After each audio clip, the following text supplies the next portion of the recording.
എന്താടി? ഏയ് ഇരിക്കേ, ബഹുമാനൊക്കെ ഓഫീസിൽ മതി. ആര് ബഹുമാനിക്കുന്നു നിന്നെ? ഓ, ഒരു മന്ത്രി. ഞങ്ങൾ കുറെ മന്ത്രിമാരെ ചെറുപ്പം മുതൽ കണ്ടിട്ടുള്ളതാ. അച്ഛൻ മന്ത്രിയായിരുന്നപ്പോ വീട്ടു സാധനങ്ങൾ വാങ്ങുന്ന തൊട്ട് അടുക്കളപ്പണി വരെ ചെയ്യിച്ചിട്ടുണ്ട് നിന്റെ ഈ പോലീസുകാരെ കൊണ്ട്. അല്ല പെങ്ങളെ, അച്ഛനെ ഇങ്ങനെ വഴക്ക് പറയാനായിട്ട് എന്താ ഇവിടെ ഇപ്പൊ ഉണ്ടായേ? അച്ഛൻ ഇപ്പൊ മന്ത്രിയല്ലെന്നും പറഞ്ഞ് അച്ഛന്റെ മെക്കിട്ട് കയറിയണ്ടല്ലോ. ഒരു മകൻ എന്നല്ലേ ഞാൻ സഹിക്കില്ല കേട്ടോ. ഞാൻ നിന്നോടാ പറഞ്ഞത്. നിന്റെ 5-6 പോലീസുകാരെ ചോദിച്ചപ്പോ നീ പവിയേട്ടനെ അപമാനിച്ചില്ലേ? ഓ, റൂട്ട് അങ്ങോട്ടാണോ? എന്നാ നീ ഒന്നോർത്തോ, തുമ്മിയ തെറിക്കുന്ന മൂക്ക നിന്റെ ഈ മന്ത്രിക്കുപ്പായം. പക്ഷെ പവിയേട്ടൻ എന്നും കാണും ഈ IPS പദവി. എന്റെ പെങ്ങളെ, ഏത് കൊമ്പത്ത് IPS കാരനായാലും ഒരു മന്ത്രിയെ കണ്ടാ ദാ ഇങ്ങനെ നിക്കണം. അതാണ് കുഴപ്പം. സംശയം ഉണ്ടെങ്കിൽ AS പേളിയോട് ചോദിച്ചോളൂ. എന്റെ പവിയളിയാ, പെങ്ങൾക്ക് ഈയിടെയായിട്ട് പൊതുവിജ്ഞാനം വളരെ വളരെ കുറവായിട്ട് വന്നോ? ആ, എവിടെയായിരുന്നു? ഞാൻ നിന്നോട് 2 ചോദിക്കണമെന്ന് വിചാരിച്ചിരിക്കായിരുന്നു. എന്റെ ഭർത്താവ് നിന്നെ സാറേന്ന് വിളിക്കണം അല്ലേടാ? അയ്യയ്യേ, എന്താ അളിയന്മാരൊക്കെ ഇങ്ങനെ കൊച്ചു കുട്ടികളെ പോലെ ചീപ്പാവണേ? ഇതൊക്കെ വീട്ടിൽ വന്ന ഭാര്യമാരോട് പറഞ്ഞ അതിന്റെ മോശം നിങ്ങൾക്കല്ലേ അളിയന്മാരെ? എന്താ AS പേളിയാ? ഞാനൊന്നും പറഞ്ഞിട്ടില്ല. അശ്ശോ, ഇപ്പൊ തന്നെ ഇവിടെ എല്ലാരും മനസ്സിലാക്കില്ല അവിടെയും എന്തൊരു കഥയുണ്ടെന്ന്. അല്ല, എന്റെ പെങ്ങന്മാരാണോ അളിയന്മാരാണോ ഇവിടെ പെണ്ണുങ്ങള്?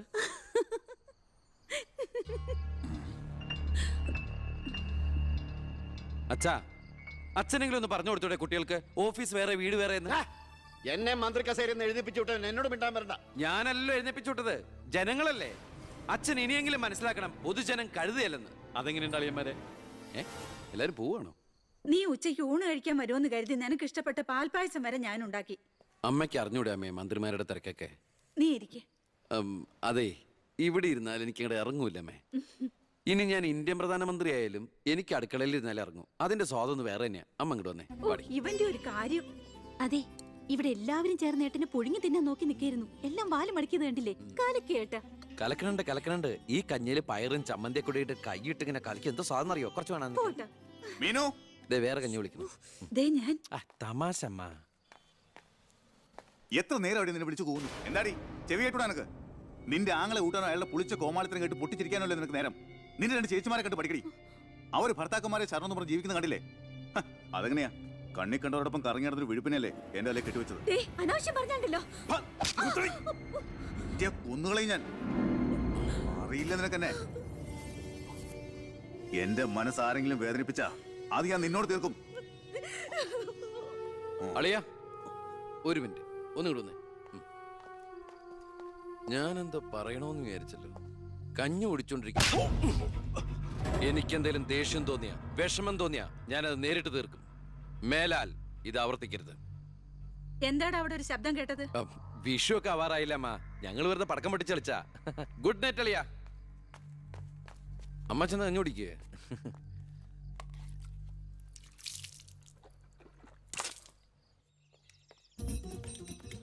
പത്രം വായിച്ചില്ലയോ? പുതിയ ആഭ്യന്തരമന്ത്രിയുടെ കൽപ്പന. വയറ് ഉറയ്ക്കാൻ പോലീസുകാർ രാവിലെ ഓടണമെന്ന്.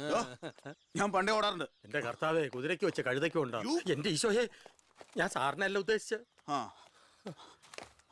ഓ, നല്ല മസില. അളിയ, ഒരു മിനിറ്റ്. അയ്യോ, അതിനല്ല. എന്ത് ചെയ്യാനാ? നിങ്ങളുടെയൊക്കെ കഷ്ടകാലത്തിന് ഞാൻ ഇവിടുത്തെ ആഭ്യന്തരമന്ത്രിയായി പോയി അല്ലേ അളിയ? അളിയൻ ഇനിയും ഡ്യൂട്ടിക്കിടയിൽ എന്നെ കാണേണ്ടി വരും.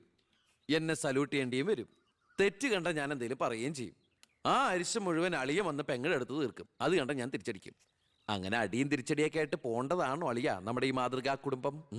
ഒന്നുമില്ലെങ്കിലും നമ്മൾ അളിയനും അല്ലേ അളിയ? അതുകൊണ്ട് ഞാൻ ഇരുത്തി ചിന്തിച്ചൊരു തീരുമാനം എടുത്തു. സെൻട്രൽ ഹോം ഡിപ്പാർട്ട്മെന്റിലേക്ക് അളിയനൊരു ട്രാൻസ്ഫർ ഓൺ ഡെപ്യൂട്ടേഷൻ. ദാ ഓർഡർ. നാളെ തന്നെ ജോയിൻ ചെയ്യണം. All the best. എങ്ങോട്ട്? ബീഹാറിലേക്ക്. ബീഹാറിലേക്കോ? ബീഹാർ ബെസ്റ്റ് സ്ഥലമാണ് അളിയ. നോ, എനിക്ക് പറ്റില്ല. നിനക്കെന്നെ ശരിക്കും അറിയില്ല. എന്താ അളിയ ഇങ്ങനെ ചില തെണ്ടി പിള്ളേരെ പോലെ? ഇത് ഗവൺമെന്റ് ഓർഡർ അല്ലേ? അത് ഹോം മിനിസ്റ്റർ നേരിട്ട് തരുന്നത്. അനുസരിച്ചേ പറ്റൂ. എന്താ ഇവിടെ? ASP അളിയനെ മന്ത്രി അളിയൻ ബീഹാറിലോട്ട് തട്ടി. മന്ത്രിയുടെ ഭരണപരിഷ്കാരങ്ങൾ കുടുംബത്തും. ബീഹാറിലേക്കോ? ബീഹാർ ബെസ്റ്റ് സ്ഥലമാണമ്മേ. അല്ല, ഈ ബീഹാർ എന്ന് പറയുമ്പോ എടീ, ബീഹാർ ഗംഭീര സ്ഥല. നീ വിഷമിക്കണ്ട, നീ പതുക്കെ പോയാ മതി. പേടിക്കാനൊന്നുമില്ല സാറേ. അവിടെ ചെന്ന് ലല്ലു പ്രസാദുമായി ഒരു ടൈപ്പ് ഉണ്ടാക്കിയാൽ കുശാലല്ലേ കുശാൽ. അയ്യോ ചേടാ, കുടുംബത്തെ ഒരു മന്ത്രി ഉണ്ടായാൽ അതുകൊണ്ട് ഗുണം ഉണ്ടാകേണ്ടത് കുടുംബക്കാർ. അളിയന് വേണോ ഗുണം? അളിയന് ഈ ചിറാപ്പുഞ്ചി എങ്ങനെയാ? ചിറാപ്പുഞ്ചി? ആ, ചിറാപ്പുഞ്ചി ബെസ്റ്റ് സ്ഥലമാണ് അളിയ. അവിടെ IAS കാർക്ക് എന്താ ഡിമാൻഡ് എന്നറിയോ? നമുക്കൊരു കൈ നോക്കിയാലോ? നീ ബ്രേക്ക്ഫാസ്റ്റ്. അമ്മ പേടിച്ചു പോയോ? നമുക്ക് അച്ഛനെ നാഗാലാൻഡിലേക്ക് തട്ടിയാലോ? പോടാ അവിടുന്ന്. ഏ?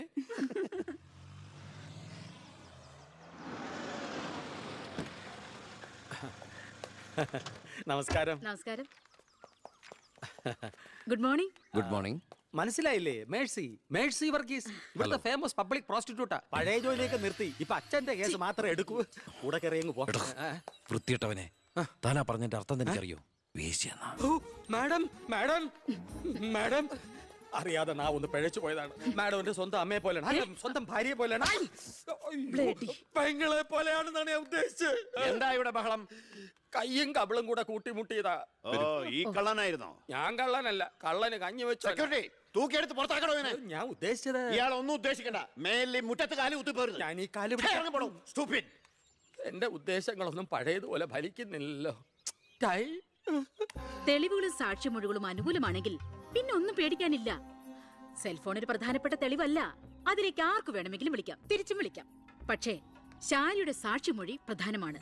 അതിലൂടെ മാത്രമേ വെട്ടൂർ ശിവനും ഈ കൊലയും തമ്മിലുള്ള ബന്ധം വാദിഭാഗത്തിന് തെളിയിക്കാൻ പറ്റൂ. ഈ വെട്ടൂർ ശിവൻ നിരപരാധിയാണെങ്കിൽ അച്ഛനും നിരപരാധിയാണ്, അല്ലേ മാഡം? അതെ. അപ്പോ എങ്ങനെയും ശാരിയുടെ മൊഴി നമുക്ക് അനുകൂലമാക്കണം. അച്ഛൻ ആ കുട്ടിയോടൊന്ന് സംസാരിച്ച. ഓ, ഇവിടുത്തെ പഴയ ബാല്യക്കാരുടെ മോളാ അവള്. ഇനി ഞാൻ അവളെ കാല് പിടിക്കണം എന്ന് പറഞ്ഞാ? അച്ഛാ, ഇപ്പൊ ആവശ്യം നമ്മുടെതാ. അവൾ അനുസരിക്കും. അതിനുള്ള തന്ത്രങ്ങളൊക്കെ അച്ഛൻ അറിഞ്ഞൂടെ?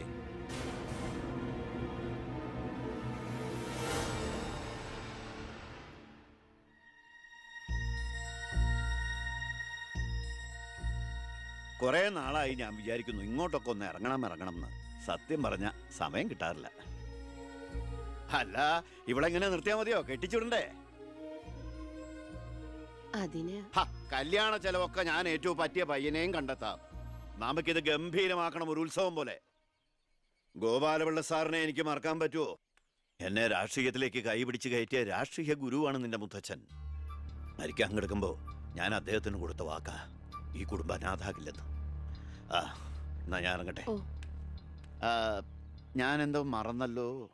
മോളെ, പിന്നെ മോൾക്കറിയാമല്ലോ, നിരപരാധിയായ എന്നെ ഒരു കേസിൽ പെടുത്തിയ വിവരം. ആ പ്രതിക്കെതിരെയുള്ള മോളുടെ മൊഴി അതൊന്നും മാറ്റി പറയണം. ഞാൻ സത്യം പറയൂ. എന്റെ മുന്നിൽ വെച്ച് നടന്ന കൊലപാതകത്തിന് കൂട്ടു നിൽക്കാൻ എന്നെ കിട്ടില്ല. തെറ്റ് ചെയ്തവരാരായാലും അവർ ശിക്ഷിക്കപ്പെടണം. ഓ, കുറെ കാലം എന്റെ വീട്ടിൽ നിന്നല്ലേ തള്ളയും മോളും. ഉണ്ട ചോറിന് നന്ദി കാണിക്കാൻ പറ ദേവകിയമ്മ മോളോട്. അമ്മ പറയില്ല. സാറ് പണ്ട് നന്ദി സൂചകമായി എന്റെ മുത്തശ്ശന് കൊടുത്ത വാക്ക് വിധവയായ എന്റെ അമ്മയെ അടിച്ചു തളിക്കാരിയാക്കാമെന്നല്ല, നല്ലൊരു ജോലി വാങ്ങിക്കൊടുത്ത് സ്വന്തം പെങ്ങളെ പോലെ സംരക്ഷിക്കാമെന്നായിരുന്നു. സാറിന്റെ വീട്ടിലെ കരിയും പുകയും കൊണ്ട് എല്ലാം മുറിയെ പണിയെടുത്തിട്ട് തന്നെയാ എന്റെ അമ്മ എന്നെ വളർത്തിയത്. ഒരു ബാല്യക്കാരിയുടെ കൂലിക്കണക്ക് പറഞ്ഞാ കുറെ കാശ് ഇങ്ങോട്ട് തരാനുണ്ടാവും. ഞാഞ്ഞൂളിനും പത്തി കൊള്ളാം. നീയൊക്കെ മാനം മര്യാദയായിട്ട് ജീവിക്കുന്ന എനിക്കൊന്ന് കാണണം.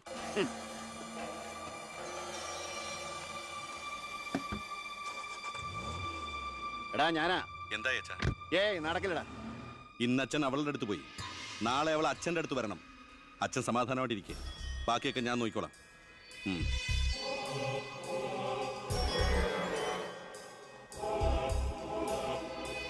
ഞാനാ. പേര് ശാരിക, കോട്ടപ്പുറം സ്കൂളിലെ ടീച്ചറാ.